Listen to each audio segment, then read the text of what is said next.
Və həmçinin bu günlərdə insanın istiğfardan da gərək payı olsun. Allah Teala buyurur: "Vel müstəğfirin bil ashar." Səhər vaxtlar istiğfar edənlər. Yəni səhər səhur vaxtı, sübh namazından əvvəl.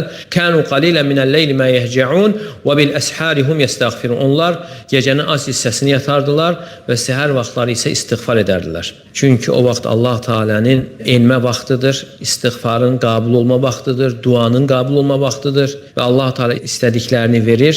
Və Allah Teala öz lütfündən bizi məhrum etməsin. Və həmçinin alimlər gətirir ki, gecə vaxtı, xüsusən də sübh namazına insan ibadət edir və ibadətdən sonra sübh namazına 15 dəqiqə qalmış təqribən ən əfsəl ibadət istiğfardır.